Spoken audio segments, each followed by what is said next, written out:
ദൈവമക്കളെ, ദൈവം നമ്മളെ വിളിച്ചാൽ നമ്മളുടെ വഴികളിൽ തടസ്സമുണ്ടാകും. പക്ഷേ അതിൻ്റെ അവസാനം ദൈവം തന്നെ നമ്മളെ ലക്ഷ്യത്തിലേക്ക് എത്തിക്കും. ഇവിടെ പൗലോസിനോട് പറയുകയാണ്, നീ റോമയിലേക്ക് പോകാൻ തയ്യാറായിക്കൊള്ളുക. രാത്രിയിൽ കർത്താവ് അവൻ്റെ അടുക്കൽ നിന്ന് ധൈര്യമായിരിക്കുക. നീ എന്നെക്കുറിച്ച് യെരുശലേമിൽ സാക്ഷീകരിച്ചതുപോലെ റോമയിലും സാക്ഷീകരിക്കേണ്ടതാകുന്നു എന്ന് അരുളി ചെയ്തു. അപ്പോസ്തല പ്രവർത്തികൾ 23-11 വാക്യം. പ്രിയ ദൈവ പൈതലേ, വിശ്വാസത്തിൽ നിങ്ങളുടെ ജീവിതത്തിൽ അനേക ബുദ്ധിമുട്ടുകളും തടസ്സങ്ങളും പ്രോസിക്യൂഷനും നിങ്ങളുടെ മക്കളെ തന്നെ ഭർത്താവ് ചിലപ്പം യൂസ് ചെയ്യുന്നതായിരിക്കും നിങ്ങൾക്കെതിരായി നിൽക്കാൻ. നിങ്ങളുടെ മക്കൾ, ഭർത്താവ്, അമ്മായിയമ്മ, അമ്മായിയപ്പൻ, നിങ്ങളുടെ സഹോദരങ്ങൾ, നിങ്ങളുടെ ചാർച്ചക്കാർ മറ്റുള്ളവരോട് പറയുമ്പോൾ അയ്യോ ഇത് ഇങ്ങനെയോ എന്ന് ചിന്തിക്കത്തക്ക രീതിയിൽ പോലും നിങ്ങൾ വിശ്വാസത്തിനു വേണ്ടി നിലനിൽക്കുന്നുവെങ്കിൽ പൗലോസിൻ്റെ ജീവിതത്തിലൂടെ ഇന്ന് നമ്മളോട് പറയാണ്, ഭയപ്പെടേണ്ട, നീ സംസാരിച്ചുകൊണ്ടേയിരിക്കുക, നീ മൗനമായിരിക്കരുത്, ഞാൻ നിന്നോടൊപ്പമുണ്ട്, ആരും നിന്നെ ആക്രമിക്കത്തില്ല. ഈ നഗരത്തിൽ എനിക്ക് അനേക പേരുണ്ടെന്ന് അപ്പോസ്തല പ്രവൃത്തി 18-9-10 വാക്യങ്ങളിലൂടെ ദൈവാത്മാവിന് നമ്മളോട് ഇടപെടുകയാണ്. ഇവിടെ നമ്മൾ നോക്കുമ്പോൾ പൗലോസ് കോരിന്ത്യയിലിരിക്കുമ്പോഴാണ്. അല്ലൂയ, കാരണം ഇത് വിളിയും തിരഞ്ഞെടുപ്പും ഉള്ളവർക്കുള്ള മെസ്സേജാണ്. നമ്മൾ നോക്കുമ്പോൾ നമ്മൾക്കിങ്ങനെ ദൈവാത്മാവ് നമ്മളോട് ഇടപെടുകയാണ്. നീ മിണ്ടാതെ ഇരിക്കരുതെന്ന് പറഞ്ഞാൽ എങ്ങനെ നമുക്ക് മിണ്ടാതിരിക്കാൻ പറ്റും? മനുഷ്യർ നമ്മളെ വട്ടാണെന്നും ഫോഷ്കാണെന്നും എല്ലാം പറഞ്ഞ് ജനസമൂഹം, നമ്മുടെ വിശ്വാസികൾ തന്നെ നമ്മളെ മിണ്ടാതിരുത്തിക്കുമ്പോൾ നീ മിണ്ടാതിരിക്കരുത്. കാരണം ഇത് ആത്മാവിൻ്റെ ശുശ്രൂഷയാണ്. ഇവിടെ പൗലോസ് കോരിന്ത്യയിലാണ്, അവൻ ഏകാന്തതയിലാണ്, എതിർപ്പ് അനുഭവിക്കുന്ന സമയമാണ് പൗലോസ് കോരിന്ത്യയിൽ. സിനഗോഗിൽ നിന്ന് പോലും പൗലോസിന് ഭയങ്കരമായ എഗെയിൻസ്റ്റായിട്ട് ആളുകൾ എഴുന്നേറ്റിരിക്കുകയാണ്. മനസ്സിലൊരല്പം ഭയം വന്നൊരു സമയം. കാരണം പൗലോസ് ഭയങ്കര ശുഷ്കാന്തിയുള്ളവനാണ്. പൗലോസ് വന്നപ്പോൾ, വളരെ വേദനയിലായിരുന്നപ്പോൾ അവനെ ദുഷിക്കുകയും അവൻ വല്ലാത്തൊരു അനുഭവത്തിലൂടെ പോയിക്കൊണ്ടിരുന്നപ്പോൾ ഇനി ഞാൻ ജാതികളുടെ അടുക്കലേക്ക് പോകുകയാണെന്ന് 18 അപ്പോസ്തല പ്രവൃത്തി 6 വാക്യത്തിൽ പറയുന്നു. അവർ എതിർ പറയുകയും ദുഷിക്കുകയും ചെയ്യാൽ അവൻ വസ്ത്രം കുടഞ്ഞു, നിങ്ങളുടെ നാശത്തിന് നിങ്ങൾ തന്നെ ഉത്തരവാദികൾ, ഞാൻ നിർമ്മലൻ, ഇനിമേൽ ഞാൻ ജാതികളുടെ അടുക്കൽ പോകുമെന്ന് അവരോട് പറഞ്ഞു. ചിലതൊക്കെ സംഭവിക്കുന്നത് നമ്മുടെ ഭവനത്തിൽ ഒക്കെ നമ്മളൊരു തീരുമാനം എടുക്കുന്നത് എന്തിനു വേണ്ടിയിട്ടാണെന്ന് അറിയാമോ? അടുത്തൊരു ലെവലിലേക്ക് നിന്നെ കൊണ്ടുപോകാനുള്ളൊരു സമ്മർദ്ദമായിരുന്നു. ഹല്ലേലൂയ. അവൻ അവിടം വിട്ട് തീത്തോസ് യുസ്തോസ് എന്ന ഒരു ദൈവഭക്തന്റെ വീട്ടിൽ ചെന്നു. അവൻ്റെ വീട് പള്ളിയോട് തൊട്ടിരുന്നു. പള്ളിപ്രമാണിയായ ക്രിസ്പോസ് തൻ്റെ സകല കുടുംബത്തോടും കൂടെ കർത്താവിൽ വിശ്വസിച്ചു. കോരിന്ത്യരിൽ അനേകർ വചനം കേട്ട് വിശ്വസിച്ചു സ്നാനമേറ്റു. രാത്രിയിൽ കർത്താവ് ദർശനത്തിൽ. നോക്കിക്കേ, ആ ഒരു തീരുമാനമെടുത്ത് പൗലോസ് എടുത്തൊരു തീരുമാനം, മറ്റൊരു വീട്ടിലേക്ക് ക്രിസ്പോസിൻ്റെ വീട്ടിലോട്ട് വന്ന് താമസിക്കുമ്പോൾ അന്ന് രാത്രിയിൽ കർത്താവ് തന്നെ, ദൂതനല്ല, കർത്താവ് തന്നെ, നീ ദൈവഹിതപ്രകാരം ഒരു സ്റ്റെപ്പ് വയ്ക്കുമ്പോൾ ദൈവം നിന്റെ കൂടെയുണ്ട്. അബ്രഹാമിനോട് കൂടെ ഇരുന്ന ദൈവം നിന്റെ കൂടെയുമുണ്ട്. ദർശനത്തിൽ പൗലോസിനോട്, നീ ഭയപ്പെടാതെ പ്രസംഗിക്ക, മിണ്ടാതിരിക്കരുത്, ഞാൻ നിന്നോട് കൂടെയുണ്ട്, ആരും നിന്നെ കയ്യേറ്റം ചെയ്ത് ദോഷപ്പെടുത്തുകയില്ല, ഈ പട്ടണത്തിൽ എനിക്ക് അനേക ജനമുണ്ടെന്ന് അരുളി ചെയ്തു. അങ്ങനെ അവൻ 2 ആണ്ടും 6 മാസവും അവരുടെ ഇടയിൽ ദൈവവചനം ഉപദേശിച്ചുകൊണ്ട് താമസിച്ചു. പൗലോസിൻ്റെ ആ ഭയങ്കരമായ നിർബന്ധം അവൻ്റെ മേൽ കിടക്കുകയാണ്. യേശു തന്നെ ക്രിസ്തു എന്ന യഹൂദന്മാർക്ക് അവൻ സാക്ഷീകരിക്കുന്നത് അവർക്കൊന്നും ഇഷ്ടപ്പെടുന്നില്ല. നമ്മൾ കാണുന്നുണ്ട് ജെറുസലേമിലെ തടവിൽ, അവിടെയും പറയുന്നുണ്ട്, ധൈര്യമായിരിക്കുക, നീ യെരുശലേമിൽ എന്നെ സാക്ഷ്യം പറഞ്ഞതുപോലെ റോമിലും സാക്ഷ്യം പറയണമെന്ന്. ഇന്ന് ആരോടൊക്കെയോ ദൈവത്തിൻ്റെ ആത്മാവ് പറയുകയാണ്, ദൈവ പൈതലേ, യെരുശലേമിൽ നീ ആശ്വാസം പ്രാപിക്കുമെന്ന് യെശയ്യാവ് 66 നമ്മൾ വായിക്കുന്നുണ്ട്. ഇതുപോലെ തന്നെ പറയാണ്, യെരുശലേമിൽ നമ്മളെ ആക്കിയിരിക്കുന്നത് ഇട്ടാവട്ടത്ത് മാത്രമാക്കി വെച്ചിട്ട് ദൈവം നമ്മളെ അടുത്ത ലെവലിലേക്ക് കൊണ്ടുപോവുകയാണ്. ഹല്ലേലൂയ. എന്തുകൊണ്ടാണെന്നറിയാമോ? ഒരു ദൈവ പൈതലിനെ ദൈവം ഒരു കാരാഗ്രഹം അനുവദിക്കുമ്പോൾ ഓർത്താത്മാവ് നമ്മളോട് പറയാണ്, ഭയപ്പെടേണ്ട, മിണ്ടാതിരിക്കാതെ സംസാരിച്ചു കൊണ്ടിരിക്കുക. ആരെങ്കിലും ഇന്ന് മിണ്ടാതിരിക്കുവാൻ ആഗ്രഹിക്കുന്നെങ്കിൽ, മിണ്ടാതിരിക്കുന്ന നാളുകളായിട്ടെങ്കിൽ നീ മിണ്ടാതിരിക്കരുത്. പൗലോസ് കോരിന്ത്യയിലാണ്. എതിർപ്പുകളുണ്ട്, വിമർശനങ്ങളുണ്ട്, യഹൂദന്മാരുടെ വിരോധമുണ്ട്. എല്ലാം അവനെ ചുറ്റിയിരിക്കുമ്പോഴാണ് ശുശ്രൂഷയുടെ ഭാരം കൂടിയ സമയം. നമ്മൾ ഇതുപോലൊരു അവസ്ഥയിലൂടെ പോകുമ്പോഴേ മിണ്ടാതെ ഇരിക്കുക. കാരണം ദൈവം പലതും ടെറിട്ടറി എൻലാർജ് ചെയ്തുകൊണ്ടിരിക്കുകയാണ്. ചില സമയത്ത് ഒരു ദൈവഭക്തനെ സൈലൻസിലേക്ക് കൊണ്ടുപോകും. പ്രാർത്ഥിക്കുമ്പോൾ പ്രാർത്ഥിക്കാൻ പറ്റുന്നില്ല, വചനം ധ്യാനിക്കാൻ പറ്റുന്നില്ല, ആരോടും സംസാരിക്കാൻ പറ്റുന്നില്ല. ആ സമയത്ത് നീ പ്രാർത്ഥിച്ചതിൻ്റെ മറുപടി നടന്നുകൊണ്ടിരിക്കുന്ന സമയമാണ്. നിന്റെ റൂട്ടിനെ ഒന്ന് ഫേം ആക്കുന്ന, നിന്റെ ടെറിട്ടറി എൻലാർജ് ചെയ്യുന്ന സമയമാണ്. കാരണം നിന്നെ ഇനി റോമിലേക്ക് എത്തിക്കാനുണ്ട്. നീ യെരുശലേമിൽ മാത്രമല്ല, നീ റോമിൽ എത്തണം. അവിടെയാണ് നിന്റെ അടുത്ത പ്രവൃത്തി ദൈവം വെച്ചിരിക്കുന്നത്. അപ്പോൾ ദൈവം പറഞ്ഞത് ഒറ്റ കാര്യം മാത്രമാണ്, നീ ഭയപ്പെടരുത്, ഞാൻ നിന്നോട് കൂടെയുണ്ട്. എല്ലാവരും പറഞ്ഞാട്ടെ, ഭയപ്പെടരുത്, ഞാൻ നിന്നോട് കൂടെയുണ്ട്. നിങ്ങളും പറയണം, മറ്റുള്ളവരോടും പറയണം.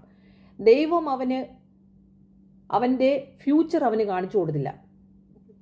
ഒബ്വിയസ്ലി നിത്യതയാണ്, പക്ഷെ അവൻ എവിടെ വരെ എത്തും, അവൻ്റെ അവസാനം എവിടെ വരെയാണെന്ന് അവന് കാണിച്ചു കൊടുത്തില്ല. നീ റോമിലെത്തുമെന്ന് അപ്പോഴും അറിഞ്ഞില്ല.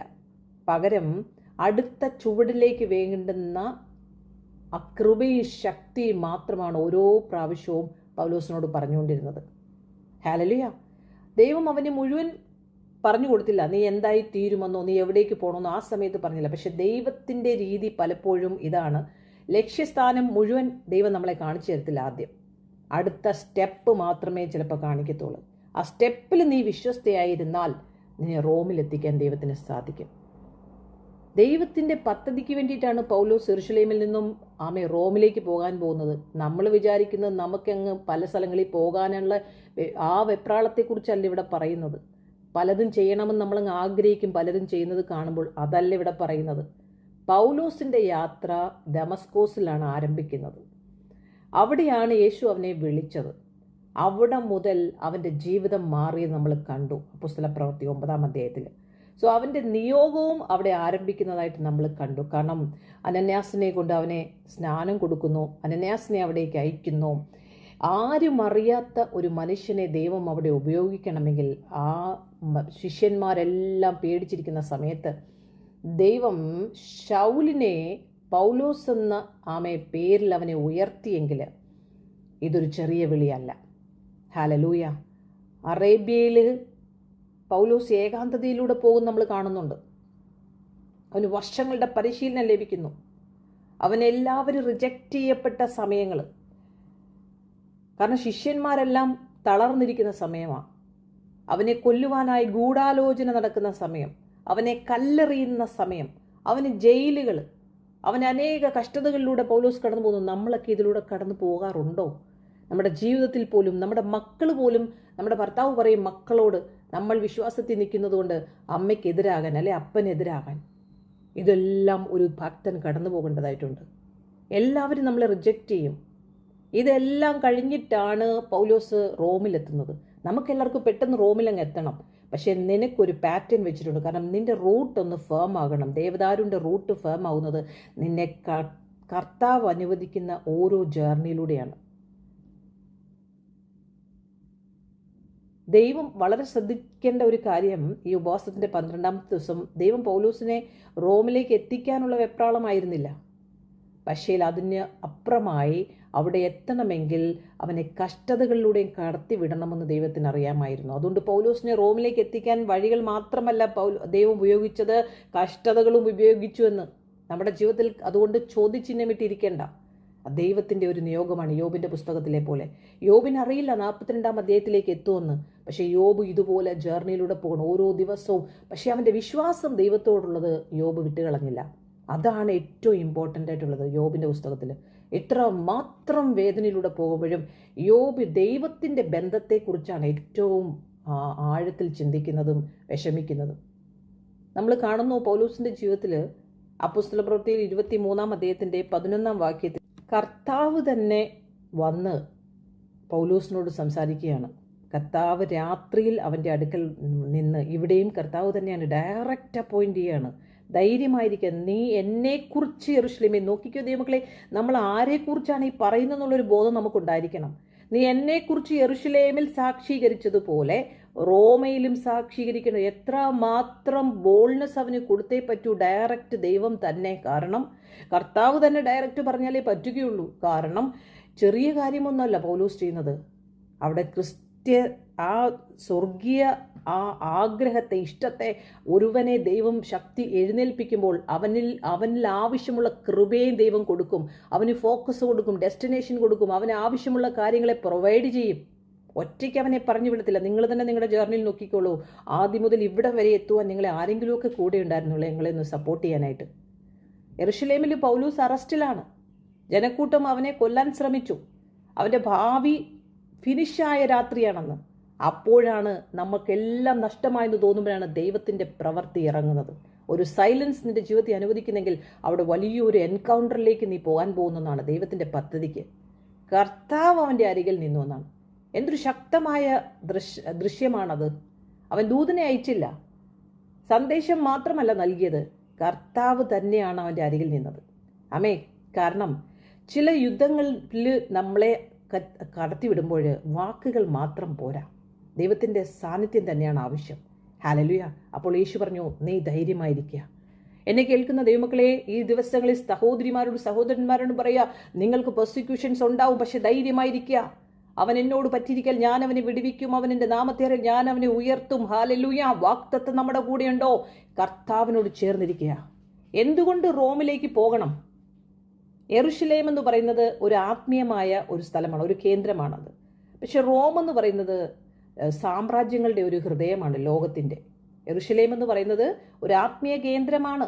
പക്ഷെ റോം എന്ന് പറയുന്നത്, യെരുശലേമും റോമും തമ്മിലുള്ള വ്യത്യാസം ഇതാണ്. ഒന്ന് ആത്മീയമായ സ്ഥലം, ഒന്ന് കച്ചവടങ്ങളുടെ ഹൃദയമാണത്. ഇവിടെ കേന്ദ്രം, അവിടെ ഹൃദയം. അപ്പോൾ യെരുശലേം ഒരു പ്രാദേശിക സാക്ഷ്യമാണ്. യെരുശലേം അവിടെ ട്രെയിനിങ് പീരീഡാണ്. ആർക്ക്? പൗലോസിന്. ഇനി നീ പോകാനുള്ളത് ആഗോള സാക്ഷ്യത്തിന് വേണ്ടിയിട്ടാണ്, റോമിലേക്കാണ്. Hallelujah. Receive it in the name of Jesus Christ. ദൈവത്തിലെ നിന്നോട് സംസാരിക്കാൻ വ്യക്തിപരമായി. നീ ഈ ദിവസങ്ങളിൽ കടന്നുപോയത് നീ ഒരു പ്രാദേശിക സാക്ഷിയാകാനല്ല, നീ ഒരു ആഗോള സാക്ഷിയാകാനാണ്. Receive it in the name of Jesus Christ. യെരുശലേമിൽ നിന്ന് നീ റോമിലേക്ക് എത്തി. യെരുശലേം എന്ന് പറഞ്ഞാൽ ഒരു ആരംഭം. അവിടെ വളരെ കാര്യങ്ങൾ അവൻ്റെ സ്വഭാവത്തോട് അനുരൂപമാകാൻ അനേക ടെസ്റ്റ് മണികൾ നിനക്ക് തരേണ്ടി വന്നു, ടെസ്റ്റുകൾ. റോം എന്ന് പറഞ്ഞാൽ അതൊരു വ്യാപിക്കുകയാണ്, വ്യാപനമാണ്. യെരുശലേമിൽ വിത്തിട്ടു, റോമിൽ വിളവെടുക്കുന്നു. എത്ര ആഴമാണത്! ഇത് ദൈവത്തിൻ്റെ പദ്ധതി നിന്നോട് കൂടെയാണ്. അത് വലുതാണ് ദൈവപൈതലേ. തടവുകാരനായിട്ടാണ് റോമിലേക്ക് പോകുന്നത്, ഫ്രീ ആയിട്ടല്ല. ഹല്ലേലൂയ. പൗലോസ് റോമിലെത്തിയത് ഒരു അപ്പോസ്തലനായിട്ടല്ല, ഒരു തടവുകാരനായിട്ടാണ്. നമുക്ക് പറ്റുമോ അത്? ഞാനും ഇന്ന് ഈ 17-ാം വർഷത്തിൽ അനേകരെ വിശ്വാസത്തിൽ എഴുന്നേൽപ്പിക്കുന്ന തടവുകാരിയായിട്ടാണ് ഈ ഭൂമിയിലെ. ഈ കാരാഗൃഹത്തിൻ്റെ അവസ്ഥയിൽ ഇരുന്നുകൊണ്ടാണ്. അതിന് മാറ്റമില്ല, പക്ഷെ ശുശ്രൂഷ മണ്ഡലത്തിന് മാറ്റം വന്നിരിക്കുന്നു. റോമിലെത്തുമ്പോൾ ഹല്ലേലൂയ, മനുഷ്യർ കണ്ടത് നമ്മുടെ കാരാഗ്രഹമാ, അക്യൂസേഷനാ, ഒറ്റയ്ക്ക് പോകുന്നതാ, ജയിലാ, ചങ്ങലയാ, വിചാരണകളാ മനുഷ്യൻ കണ്ടത്. പക്ഷെ ദൈവം പൗലോസിൽ കണ്ടത് ദൈവത്തിൻ്റെ നിയോഗത്തിൽ പോകുന്ന പൗലോസിനെയാണ്. ദൈവത്തിൻ്റെ അവസരങ്ങളെയാണ് പൗലോസിൽ കാണുന്നത്. ദൈവം കാണുന്നത് ലോകത്തിൻ്റെ സാക്ഷിയായിട്ടാണ്. ഇന്നും പൗലോസ് അനേകരെ എഴുന്നേൽപ്പിക്കുവാൻ കാരണമായത് ആ വില കൊടുത്തത് കൊണ്ടാണ്. നമ്മൾ വില കൊടുക്കാൻ തയ്യാറാണോ? നമുക്ക് ആരെങ്കിലുമൊക്കെ സപ്പോർട്ട് ചെയ്താൽ ഓക്കെ. നമുക്ക് ചിലതൊന്നും വിട്ടുകളയാൻ പാടാണ്. നമുക്ക് അവരും വേണം ഇവരും വേണം. ദൈവത്തെയും മാമോനെയും ഒരുമിച്ച് കൊണ്ടുപോകാൻ പറ്റത്തില്ല. ദൈവരാജ്യത്തിന് വേണ്ടി വില കൊടുക്കുന്നവരെയാണ് ദൈവം ശക്തന്മാരായി ഉപയോഗിക്കുന്നത്. ശത്രു തടയാൻ ശ്രമിച്ചതെല്ലാം ദൈവം മുന്നോട്ട് കൊണ്ടുപോകാൻ ഉപയോഗിച്ചു പൗലോസിന്റെ ജീവിതത്തിൽ നിന്ന്. അവനെ അറസ്റ്റ് ചെയ്യാൻ നോക്കി, അവനെ വിചാരണയ്ക്ക് കൊണ്ടുപോകാൻ നോക്കി. സൈനികർ അവന് ചുറ്റും നിൽക്കുന്നു, കപ്പൽ ഛേദം വരുന്നു, കൊടുങ്കാറ്റ് വരുന്നു. ഇതിലെല്ലാം ദൈവത്തിൻ്റെ ആ പ്രസൻസ് പൗലോസിന്റെ കൂടെ ഉണ്ടായിരുന്നു. നിന്നെ എവിടെ അയച്ചാലും നിന്നെ ഒറ്റയ്ക്കയക്കത്തില്ല. അയ്യോ, അബ്രഹാമിനോട് പറഞ്ഞതുപോലെ. അബ്രഹാം എന്തുകൊണ്ടായിരിക്കും എന്നറിയാമോ ഈ മകനെ ബലി കഴിക്കാൻ പറഞ്ഞപ്പോൾ മിണ്ടാതിരുന്നത്? കാരണം ഇല്ലായ്മയിൽ ഒരു കുഞ്ഞിനെ എൻ്റെ ദൈവത്തിന് സർവശക്തൻ എൽ ഷദായിക്ക് തരാൻ പറ്റിയെങ്കിൽ ഇവനെ എടുത്താലും അതിൻ്റെ പുറകിലും ദൈവത്തിന് ഒരെണ്ണത്തിനെ തരാൻ ശക്തനാണെന്ന് പൗലോസിനറിയാം. അവൻ കുഞ്ഞിനേക്കാൾ ഉപരിയായി സ്നേഹിച്ചത് ദൈവത്തെയാണോ, കാത്തിരിക്കുമോ എന്നൊന്ന് ടെസ്റ്റായിരുന്നു. ഇത് നമ്മുടെ ജീവിതത്തിൽ ഇത് തന്നെയാണ്. അതുകൊണ്ടാണ് അബ്രഹാമിൻ്റെ സന്തതിയിൽ നമ്മളും പെടുന്നത്. ഹല്ലേലൂയ. റോമിൽ പൗലോസ് ചെയ്ത എന്താണെന്നറിയാമോ? റോമിൽ അവൻ സ്വതന്ത്രനല്ലായിരുന്നു, പക്ഷേ ആത്മാവിൽ അവൻ ബന്ധിതനായിരുന്നില്ല. നമ്മൾ ഇന്ന് നമ്മുടെ ഫിസിക്കലി നോക്കുമ്പോൾ നമുക്ക് ഫ്രീഡം ഇല്ലായിരിക്കും. അച്ഛൻ സമ്മതിക്കുന്നില്ല, അമ്മച്ചി സമ്മതിക്കുന്നില്ല, പാസ്റ്റർ സമ്മതിക്കുന്നില്ല, അവരെയും പേടിച്ച് ഇവരെയും പേടിച്ച് നമ്മൾ മക്കളെയും പേടിച്ചിരിക്കുകയായിരിക്കും. പക്ഷെ ആത്മാവിൽ നീ ബന്ധിതനല്ല. പറഞ്ഞാട്ടെ, ആത്മാവിൽ ഞാൻ God set me free from the prison. ദൈവം എന്നെ, ഗോഡ് സെറ്റ് മീ ഫ്രീ. ദൈവം ഒരുവനെ പുറത്തു വിട്ടാൽ അവൻ പിന്നെ ബന്ധിതനല്ല. ഹല്ലേലൂയ. കർത്താവ് തന്ന സ്വാതന്ത്ര്യത്തിൽ നിങ്ങൾ ഉറച്ചു നിൽപ്പിൻ. സുവിശേഷം അവൻ പ്രസംഗിക്കുകയാണ് ഈ കാരാഗ്രഹത്തിലിരുന്നുകൊണ്ട്. അവൻ അവനെ തേടി ജനങ്ങൾ വരുന്നു. ജനങ്ങളെ അവൻ സ്വീകരിച്ചു, അവരെ പഠിപ്പിച്ചു, ദൈവരാജ്യം സംബന്ധിച്ച് യേശു തന്നെ ദൈവമെന്ന് അവൻ സത്യങ്ങൾ അവരോട് തുറന്നു പറയിച്ചു. അവൻ ലേഖനങ്ങൾ എഴുതി. ഇന്ന് നമ്മളെല്ലാവരും വായിക്കുന്ന അനേക ലേഖനങ്ങൾ ആ തടവിലിരുന്നപ്പോഴാണ് പൗലോസ് എഴുതപ്പെട്ടത്. നിങ്ങൾക്കറിയാമോ? ചില അപ്പോസ്തലപ്രവൃത്തി 18-ാം അധ്യായത്തിന്റെ 9-ാം വാക്യത്തിൽ 23-11 ഇവിടെ നൽകാൻ ആഗ്രഹിക്കുന്നത്, അവന് വാഗ്ദാനം ലഭിച്ചു, പക്ഷേ നിറവേറ്റൽ കാണുന്നില്ല. പലപ്പോഴും ഇന്നും നമ്മൾ വിചാരിക്കും, പക്ഷെ ഇന്നൊന്നും കാണുന്നില്ല. പക്ഷെ നോക്കുമ്പോൾ വാതിലുകളെല്ലാം അടഞ്ഞിരിക്കുന്നതാണ്. സമയം വൈകുന്നതുപോലെ നമ്മുടെ ജീവിതത്തിൽ തോന്നും. പക്ഷെ ഒറ്റ കാര്യം ഓർക്കുക, വാഗ്ദാനം ലഭിച്ചാലും പക്ഷെ നിറവേറ്റൽ കാണുന്നില്ലെങ്കിലും, വാതിലുകൾ അടഞ്ഞാലും, സമയം വൈകുന്നത് പോലെ തോന്നിയാലും, കോരിന്തിൽ സംസാരിച്ച അതേ ദൈവം യെരൂശലേമിൽ പൗലോസിന്റെ അരികിൽ നിന്നുവെങ്കിൽ അതേ ദൈവം നിന്റെ ജീവിതത്തിൽ നിന്നോടൊപ്പം ഉണ്ടെന്ന് നീ വിശ്വസിച്ച് ആമേൻ പറ. Yes, hallelujah. നമ്മൾ കാണുന്നത് തടസ്സമാണ്, പക്ഷെ ദൈവം കാണുന്നത് വഴിയാണ്. നീ കാണുന്നത് പോലെയല്ല ദൈവം കാണുന്നത്. നിന്റെ വിചാരമല്ല ദൈവത്തിന്റെ വിചാരം. നീ കാണുന്നത് തടസ്സമാണ്, അല്ലെ താമസമാണ്. ദൈവം കാണുന്നത് നിന്റെ ഒരുക്കമാണ്. ദേവദാരുവിന്റെ റൂട്ടുകൾ ഇങ്ങനെ ഫേം ആയിക്കൊണ്ടിരിക്കുകയാണ്. ഒരു ബാമ്പു ട്രീയുടെ വേരുകൾ ഉറക്കി 5 വർഷം കഴിഞ്ഞിട്ട് ബാമ്പു പെട്ടെന്ന് വേലോട്ടങ്ങ് വളരും. എന്താണെന്നറിയുമോ? ആദ്യത്തെ 5 വർഷം മറ്റുള്ളവർ നോക്കുമ്പം എല്ലാ ചെടികളും നട്ട് ഫലങ്ങളുണ്ടായി, പക്ഷേ ഇതിനകത്ത് ഒരു കായ് പോലുമില്ല, ഒന്നുമേ ഇല്ല. പക്ഷേ ഈ ചെടി വ്യത്യസ്തമാണ്. ഇത് ദേവദാരുവാണ്, ഇത് ബാമ്പുവാണ്. നീ കാണുന്നത് ചങ്ങലയാണ്, ദൈവം കാണുന്നത് നിന്റെ നിയോഗമാണ്.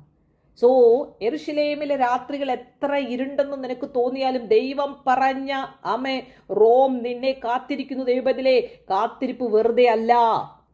നമ്മൾക്കിന്ന് വായിക്കുവാൻ വീട്ടുതടവിൽ ഹൗസ് അറസ്റ്റിലാണ് പൗലോസ് റോമില്. ആളുകളെ സ്വീകരിച്ച് സുവിശേഷം പ്രസംഗിച്ച് യേശുവിനെ കുറിച്ച് ധൈര്യമായി പഠിപ്പിച്ചു, പല കത്തുകൾ എഴുതുകയും ചെയ്തു. നമ്മളിന്ന് വായിക്കുന്ന എഫേസ്യ ലേഖനവും ഫിലിപ്പിയ ലേഖനവും കൊളോസ്യ ലേഖനവും ഫിലേമോനും ഒക്കെ കാരാഗ്രഹത്തിൽ തടവിലിരുന്നപ്പോൾ തടവിൽ പോലും അവൻ സ്വാതന്ത്ര്യ സുവിശേഷ പ്രസംഗകനായിരുന്നു. നമുക്ക് പറ്റുമോ? ചോദ്യമാണ്. ഒരു നിമിഷം ഒന്ന് ചിന്തിച്ചേ, നിങ്ങളെ തന്നെ ചോദിച്ചേ. അപ്പോൾ ഇത്രയും ദിവസമായിട്ട് നമ്മൾ കർത്താവിനെ അറിയേണ്ടതുപോലെ അറിഞ്ഞോ? പിന്നെ എന്തിനാണ് നമ്മൾ ബഹളം വയ്ക്കുന്നത്? ഭയപ്പെടേണ്ട, ഞാൻ നിന്നോട് കൂടെയുണ്ട്. നീ റോമിലും സാക്ഷിയാകും. കഷ്ടവും എതിർപ്പും തടവും അപകടവും ഇതൊന്നും സാരമാക്കണ്ട. ദൈവത്തിൻ്റെ പദ്ധതി ഒരിക്കലും നിൽക്കത്തില്ല.